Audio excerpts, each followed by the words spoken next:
উপদেষ্টা পরিষদের বিবৃতিতে কোন মহলের উপরে অর্পিত দায়িত্ব পালনকে অসম্ভব করে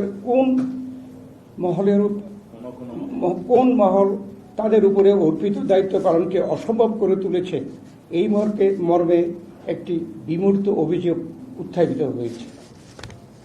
প্রিয় সাংবাদিক ভাইয়েরা, জুলাই ছাত্র গণ অভ্যুত্থানের অংশগ্রহণকারী সকল রাজনৈতিক, সামাজিক সকল শ্রেণী পেশার শক্তির মধ্যে বিভেদ সৃষ্টি না করে যাতে ঐক্যকে আরও শক্তিশালী করা যায়, সেজন্য সরকারের নিরপেক্ষ ভূমিকা এবং চরিত্র বজায় রাখার স্বার্থে আমরা বিতর্কিত উপদেষ্টাদের অপসারণ চেয়েছি।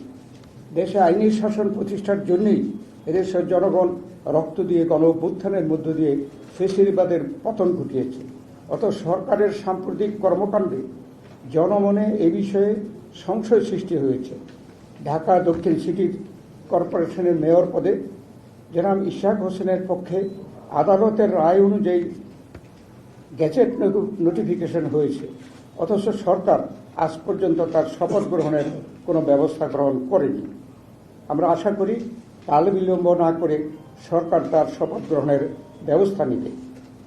জুলাই ছাত্র গণ অভ্যুত্থানের আকাঙ্ক্ষাকে ধারণ করে মানুষের হারানো গণতান্ত্রিক অধিকার, সাংবিধানিক অধিকার, মানবাধিকার সহ ভোটাধিকার নিশ্চিত করার লক্ষ্যে যথাশীঘ্র জনপ্রত্যাশা অনুযায়ী একটি নির্বাচিত রাজনৈতিক সরকার প্রতিষ্ঠায় এখন সর্বোচ্চ অগ্রাধিকার। তাই আমরা একটি সুষ্ঠু, অবাধ, নিরপেক্ষ নির্বাচনের মাধ্যমে ডিসেম্বর 2025-এর মধ্যে একটি জাতীয় সংসদ গঠনের জন্য অবিলম্বে সুনির্দিষ্ট রোডম্যাপ ঘোষণার দাবি জানাচ্ছি। এই সর্বোচ্চ জন আকাঙ্ক্ষাকে সর্বোচ্চ অগ্রাধিকার দেওয়া বর্তমান অন্তর্বর্তী সরকারের প্রধানত এজেন্ডা হওয়া উচিত বলে জনগণ মনে করে।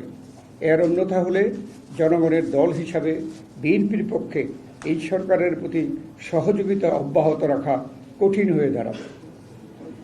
দেশের স্থিতিশীলতা বজায় রাখার স্বার্থে আইন শৃঙ্খলা পরিস্থিতির অবনতি রোধকল্পে নিত্য প্রয়োজনীয় দ্রব্যমূল্য জনগণের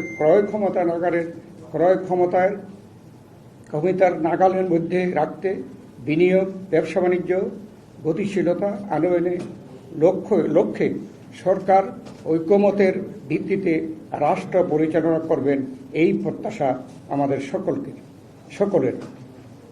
আপনাদের ধৈর্য